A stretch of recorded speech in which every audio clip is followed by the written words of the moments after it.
Here I go again, looking to settle scores with my good old buddy Albert Wesker, because I don't know what other games to play. Hello everybody, and welcome back to a new challenge video. I don't know why I sound so corny when I say that. Anyway, can you beat Resident Evil 5 with only your handgun? Yeah, normal torture just wasn't enough, so I had to kill my soul for like 5 views. The handgun is the very first weapon you get in Resident Evil 5, and it is definitely a weak gun, if not the weakest. So, can I finish the game with only my starter gun? Stick around and find out. I don't know either. I'm writing the script as I'm playing the game. Okay, so let's get over the rules real quick. What are the do's and don'ts of this challenge? It's pretty simple. I can't use any other guns other than the starter gun, which is the handgun. I can pick up the guns I find in the map. The only reason I pick them up would have to be for selling purposes only. I just picked up the shotgun and the grenade launcher to sell them and never picked up any other guns. I cannot use the melee weapons to kill the enemies, only guns. I don't know why I made this rule, because this is also technically a starter weapon, but no, I just felt like pushing my limits and my nerve. So no melee on the enemies. I can break the boxes with the melee weapon though. But Sheva can do as she pleases because she is an AI and I can't really stop her from doing anything. And it has to be a new game. There can be no glitches because I don't like glitches that much. I'd rather fail a challenge than use the glitches. I can use the finisher moves.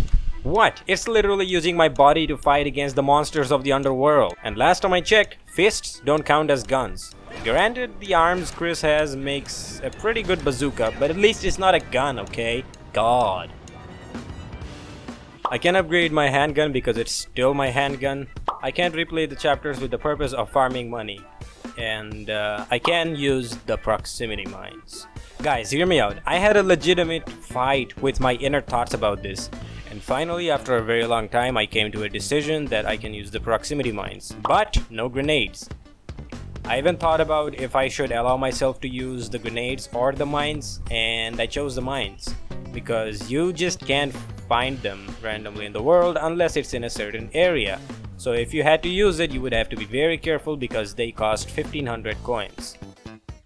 This is the future me talking about it. I didn't think this through because later in the game you find lots of money, so that means proximity mines become more and more easier to buy. Yeah, I didn't think this through.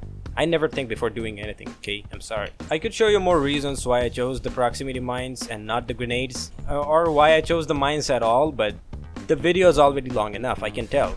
So let's hop in this default ass journey with a default ass gun, with a shit AI, with a default ass. We get dropped off in Africa and the woman of my nightmares welcomes me. We walk to the butcher shop and the dollar store version of the merchant from Resident Evil 4 hands us our weapons. I walk to an old house with a stupid bimbo following me and we met our first enemy. Now, I know what you're thinking. I probably emptied the gun on him or at least wreaked a little havoc since it's me, but no. I so did not. I know I'm gonna need all the bullets I can find later because I tend to miss 100% of the shots I take, so I tried to save as many as I could throughout the whole run and played as strategically as possible. That's why I developed a somewhat quick way to get rid of the enemies on the spot. Yeah, I never even tried them, I just came up with it on the spot. I shot at his legs 2 times so he bent over, I got behind him and started dry humping him. Just kidding, I broke his neck! Crack-a-lack, motherfucker! Yeah, this was a simple way to deal with them. I also chose this method of taking care of enemies for a reason, because no matter how tough the enemy is, he'll still crack his neck and never wake up and disintegrate into the Neverland. Okay, so I ran away from the villagers, collected as much ammo as I could, and camped on a roof. But we were attacked there. Now, normally I melee the enemies and keep them away, but this time I had to shoot them, so I didn't save a lot of ammo there. Then the chopper boy cleared the area for me. The tentacle woman was dealt with in a matter of seconds because of my takedown method. See, the trick to beat these tentacle zombies is to not damage their heads, otherwise those things will pop up, you know, the centipede things.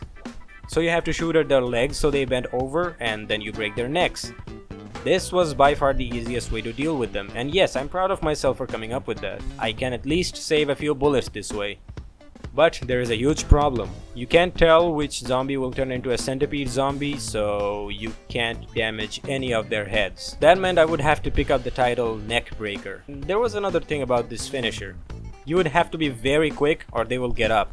and you would have to get behind them to do it. So yeah, if they get up before that, you're done.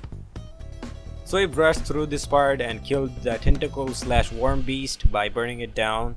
Oh, and did I mention that this was going to be in veteran difficulty? Yeah, the whole challenge is gonna be in veteran difficulty. So yeah, this guy had to be burned quite a few times. I will tag my Mad Lad award now, thank you very much.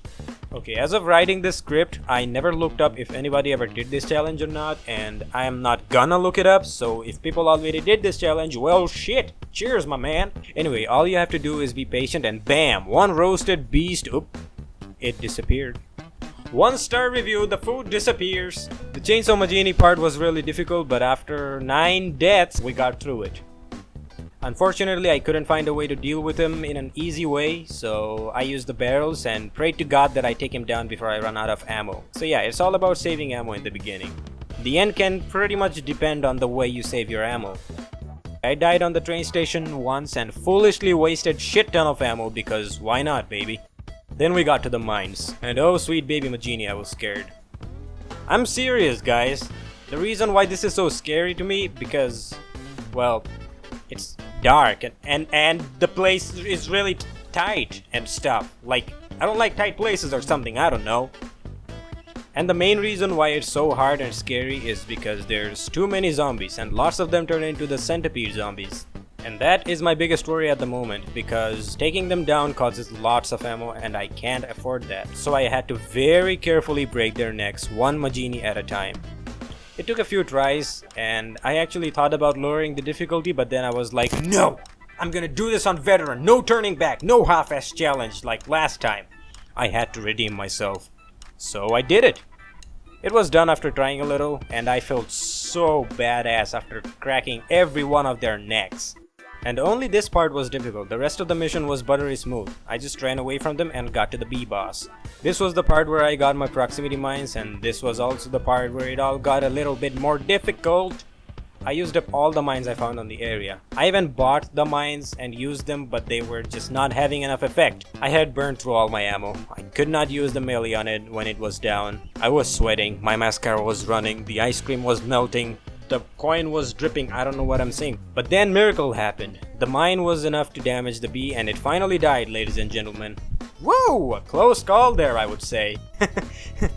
This actually made me sweat. Like, for real sweat. Like, I was scared. I was done for. I was sweating nervously. But for now, let's keep moving forward, shall we?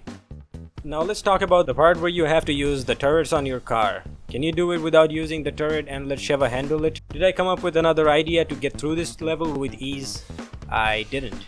You have to use the turrets. Even if by some miracle you get by the first part without firing a single bullet from that unholy weapon, you still have to kill the big boy Majini. And Sheva alone can't do it, no matter how much you try. So yeah, I had to use the turrets here. And no, I wasn't lucky enough to not fire my gun and still get away with it. So that's failure number 1.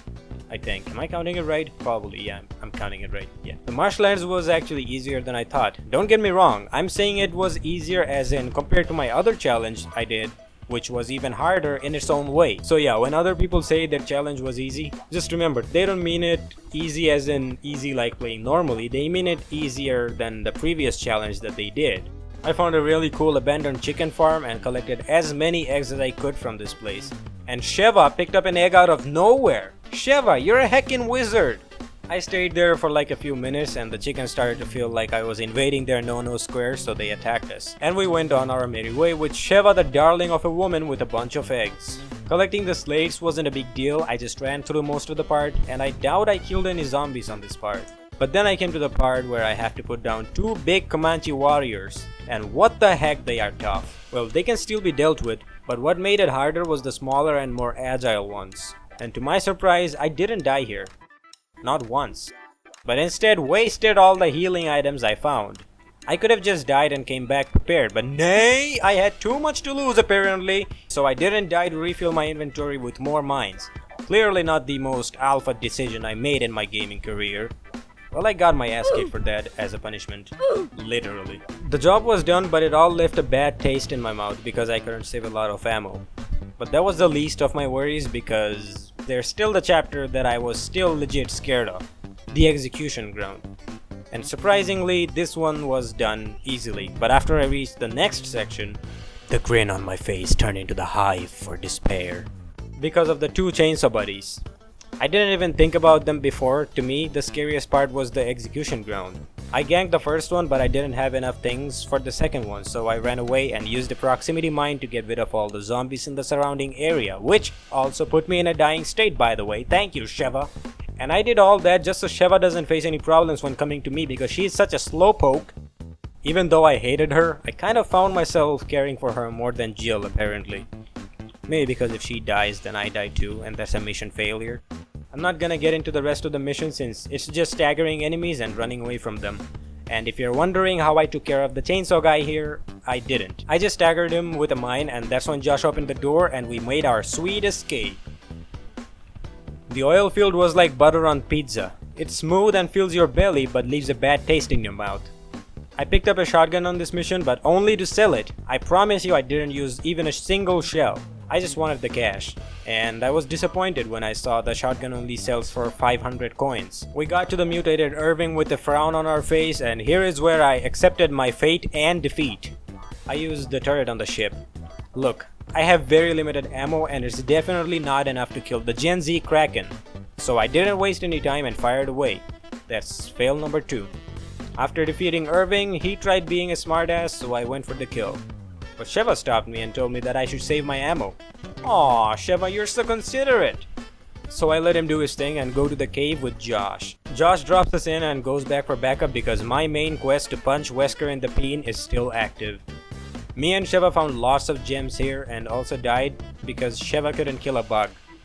Well, I'm willing to give her the benefit of the doubt here because she only uses a dagger and the bugs are like freaking ninjas. Look at this shit. How am I supposed to aim and shoot them if they keep just dodging my bullets like Wesker? What are you, Wesker's pet? I was supposed to save ammo here, damn it. But hey, I did show some excellent marksmanship too. Oh, and I found a rotten egg here. I thought I'd discard it, but then I thought maybe I should sell it. I mean, they wouldn't give me something to damage myself without any other purpose, right? So it either has very cool damaging thing that, you know, if I throw it at the enemies, it could damage them and then kill them, or I could sell it for lots of money. And I was semi-shocked when I saw that you could sell a rotten egg for 2,000 coins. Wow, that is the most expensive thing I saw in the game. I mean, the gems are there and they're expensive, yeah, but damn! This one egg gives me so much coin. Spoiler alert, I only found one rotten egg in the run. I guess you could call it a rotten alert. I need friends. Anyway, let's get to the highlight of this mission, the B-boss again. This time he was more like a sub-boss. I unloaded all my ammo on him and then realized that I can just use the mines. So I put him down for the second time. We're then cut to a cutscene where Excella butters a guy up. Turns out it was my man Wesker. You know, I was surprised Las Plagas was such a success. When you first arrived, I had my doubts. And now Ouroboros is complete. Your position at Tricell is secured. Oh, I have my eyes set on something much bigger. Ooh, careful what you say there, young lady. Since we're halfway through the video game, well, the video and the game, I guess it's about time I should say it. If you guys enjoyed this video, then please leave a like and subscribe to my channel because it helps me. Yeah, that's about it. You're doing it for nothing other than entertainment purposes. So yeah, subscribe to my channel if you want a bigger peen. Peen. Then I traversed through one of the most annoying and longest mission in this game so far. The worshipping area. This place sucked. Lots of things happened here and I wanted to strangle Sheva a little bit because she kept messing up my focus and my aim. But other than all that, it went pretty smoothly. But there was one part where I ran out of all the ammo and there was still 2 of the elite zombies out there. One with the bow and arrow and the other one was a fly. Now, if you were actually smart, you would just go to the checkpoint, put the slate in the door, and then just move on. But me, being the dumbass, I tried to fight him. Yeah, that's how fucking dumb I was. I thought that was it for me, but then I remembered. I still had my trusty proximity mines. So I grabbed the mine and jumped in front of the archer Majini to place a mine right under him. He died, but I was also in the dying state, but I still had something they didn't. After finishing the mission, I went on the market and there it was. The second most important thing I needed to buy. The bulletproof vest. I wasted no time in buying 2 of those and put them on. Not 2 of them, I gave one to Sheva. Duh. And you couldn't put 2 of them even if you wanted to, so yeah. We walked inside a lab and saw a giant lizard crawling on the ceiling. Now Sheva was scared of course, but me, the battle-hardened veteran, knew no fear. So I ventured through this lab with the tightest grin on my face because nothing can beat me. Oh my god. I think I peed my pants a little. But I manned up and squeezed my balls harder than ever and continued on only to find more internal organs that were clearly very external. Then we faced a new enemy. I was so scared that I even opened the doors very politely. Luckily they can't hear us too well, so we stayed hidden because as much as I like to shout out to the world that I am a man, I also like to keep my organs inside my body. So we walked very carefully. Then the game forced us to use brute force on a door. Nice job, game. Chris will remember that. So we blasted them to bits and moved on. And this is where we came to another inevitable fail. The U8. This huge spider requires you to throw grenades in his mouth in order for it to die. I really wanted to do this without the hand grenades, so I desperately tried to have Sheva do it. Because you have to do it no matter what, so I thought maybe Sheva should do it at least, you know? At least not by my hands. But nope, she just hands me the grenades. Good job, idiot. You're more useless than the first ever good guy that died here. At least Buddy gave me the gun. So I had to throw grenades in his spy hole 3 times. And I noticed that he sends out these little mosquitoes that drop ammo and grenades when killed. So I tried to get as many ammo as I could, you know, to make up for all those wasted bullets. We finally put it down and found out that Excella and Wesker has my former partner Jill Valentine. All the more reason to shoot that asshole behind his head. The next mission was Lemon Squeezy, even though there were Majinis with guns now. By the way, Majinis are the names of the zombies here. I didn't need to worry about them turning into the centipede Majini anymore because I could turn them into spaghetti with my mines. So I became Master Critical. It was time to drop the neckbreaker title. I think that was the title, yeah. I was getting critical shots every time. Oh! Oh! Damn, son! Oh! Oh, shit. Shiva, run, run, run, run, run! Oh my god, he's right behind us, run! Most of the mission was just this. I also ganked the bugs because I had to learn about their strength for the coming battle. And then me and Shiva ganged up on a mutated hitman. And honestly, even on veteran difficulty, this actually seemed easier than before. Maybe because me and Shiva were more cooperative this time, I don't know. Probably. And I didn't use the flamethrower here. Shiva did. I feel like a kid for putting it all on Shiva now. But that was pretty much the only way to deal with this buckaroo. I died here 3 times by the way, and the ammos are limited like I said. So yeah, I had to use the flamethrower, I'm sorry. Then me and Shiva got to a part where I, or she, has to get inside a building and open the door from the inside. With all the mines that I had, I just placed them behind me and the liquor stepped on them to meet their demise. And we headed off to fight with Wesker. Jill was working for him because he threatened to leak her OnlyFans pics and vids. The pics and vids that she was selling for $500 and scamming people because they weren't even news, they were just teasers. I don't know what I'm talking about anyway, so we had to free her from the oppression. And this is also one of the easiest missions because you don't even have to fight this blind nerd. You see, because he's wearing the glasses, he can't see you if you go too far away. And if you stay hidden for 5 minutes, he just leaves. And after he left, we began our super secret mission. Convinced Jill that Wesker is just a basement dweller and is just blackmailing her for slavery. She was a little mind blown over it and was in a vulnerable spot, so we took advantage of the situation. And shablam! Mind broken. She's no longer the loyal woman of Wesker. She only listens to me. Okay, this is going too far. There's not much to talk about the ship deck mission. I had maxed out my critical upgrades on my gun, so I was getting lots of critical headshots, and the enemies were easily dealt with, and that's what counts. We then moved to the main deck, and this is where we found Wesker's side chick, all messed up. Excella, what's going on? Why? When I've done so much, all for you. Damn, Excella, the big thing you had in your mind turned out to be a little too big for you, it seems. I I let Sheva use the satellite launcher here because this woman just wasn't letting me slide with the comment that I made about her, and after dying once, we finally put her down. I couldn't even recognize her face anymore. Maybe because it turned into a huge ballsack, who knows. And just like that, we reached our final mission. The hardest, most scariest mission ever, in my opinion. And also very long. Wesker wasn't even that scary here. But what was scary was the 2 Gatling gun zombros and the 2 big grasshoppers. They are so gross. Ew, yuck, I hate them the most. They make weird noises and they drop their limbs when you shoot them. This is just too gross for me. Yikes.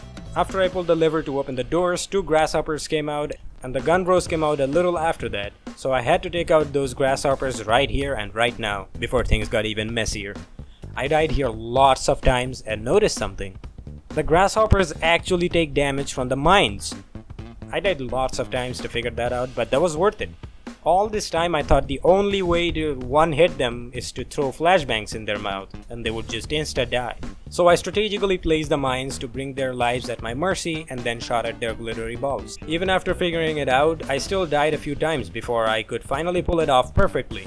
Then the gun bros came after me, and the only logical way I could think of was the proximity mines.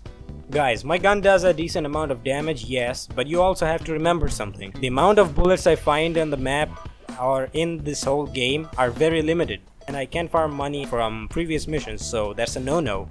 And because I'm playing on veteran difficulty, the amount of ammo I found were also lesser in numbers.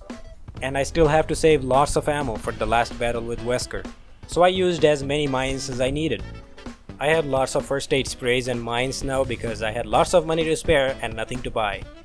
So I gambled on my life and threw myself out there to get those bros. I got them inside a corner room and kept placing mines under them as they kept smacking the shit out of me. And they both died one after another because they were both together and they both took the same amount of damage too. Now that's friendship right there. So I saluted them for their bravery and friendship and moved on. Now guys, I know I hated Sheva for a long time, but before going to face with Wesker and finishing my task of punching him in the nuts, I looked at Sheva to tell her how much I actually cared for her. I told her that she actually meant a lot to me. Without her, all those ancient doors would have been left unopened, and I wouldn't have been able to come here, so I appreciated her company. And after hearing that, she smiled. And that smile was the most beautiful thing I ever saw, and I instantly fell in love with her. Or maybe I was already in love with her since the beginning, and the smile was just a slap on the face to tell me that I think she is really precious. So I happily ran to face with Wesker. And you will be happy to know, I ended up punching him in the balls. It's like an immovable object meets unstoppable force, you know? We both had inhuman powers. But I'm still a mortal being, whereas Wesker is a manufactured freak with countless viruses in his body, including STD. So we had to dump a couple of rockets on him, because that's the only way to cure STD, and we all know it. I did try for like an hour to get him without the rocket launcher, and it was fun, not gonna lie, but in the end I just don't have enough ammo or health to take him down. In the first phase at least. So I let sweetheart Sheva use the rocket launcher on him and gave him a shot of skooma. He wasn't so happy after that and went super wild. He got on a plane and we took that down too. We were a persistent bunch. In this mission I just went all out. All the money I had was spent upgrading Sheva's gun and my gun, and I packed in lots of first aid sprays too because mines weren't that necessary anymore. I still had 5 mines in my inventory just in case. When Wesker was running after me, I just casually placed a mine behind me because it became a habit. And he actually stepped on it and was damaged. And that gave me some fighting ground, and I was finally able to push him to the second phase. The rest was plain and simple. Run away from him when he rages out, shoot his organic arc reactor, and bam! But after he was done raging, I noticed something I never noticed before. You can restrain him. So I went full macho on him and threw myself on his back, exposing his weak spot to Sheva. And Sheva went full on ninja on that exposed heart. And in the end, we both used the dagger on him. I stabbed him in the back, and Sheva stabbed him in the chest. I don't know if I should count it as a failure, to be honest, because it was a cutscene. I started being confused about the fails ever since I let Sheva use the flamethrowers. I'm not blaming her for anything, I'm just saying that I was confused. It wasn't me who used it, it was Sheva, but it was still used, so I'll leave that to your decision. Josh and Jill came back with a chopper and we got on it, but Wesker attacked us from inside the lava. What a huge pain he has! But our rocket launchers were huge-er, so we shot 2 last rockets on him and finally put him down. My mission to punch Wesker in the balls finally came to an end. And I also found true love in the end, and that was my partner. My partner, Jill Valentine. Oh my god, I freaking love Jill. My favorite Jill is the Jill from Resident Evil 1. Which one is yours? Let me know in the comments below. I used weapons other than the handgun 6 times in total. The turrets in the savannah, the turrets on the ship, 3 grenades on U-8, flamethrower on the advanced Ouroboros, but it was used by Sheva, satellite laser on the mutated Excella, also used by Sheva, and rocket launcher on Wesker, which was again used by Sheva. The time I used the dagger to stab him in the cutscene, and the part where we used the rocket launchers. Though the last 2 were cutscenes, but I will still own up to them and count them as failures. So 8 fails in total, 9 if you count the proximity mines. Challenge failed! But really though, the mines played the biggest role in this challenge, and I don't think it would have been possible without the mines. But I'll let you decide on the fails. What do you think? Did I only fail the times I used the turrets and the hand grenades? Or did I fail every time I or Sheva used a different weapon? And what should I do to minimize the uses of other guns? Let me know in the comments. I would love to do this challenge again because this was definitely a fun challenge to do. And I'm pretty much running out of Resident Evil 5 challenges to think of. I've been downloading a game for about a week now and I'm looking forward to doing challenges on this game. Let me check actually. I think this game is still... Oh my god, I still need only like 500 megabytes left to download the game. Next challenge coming up, I'm not gonna tell you what it is. Anyway, thank you for watching, I will see you all in the next video. Well, you'll see me, but whatever. Stay safe.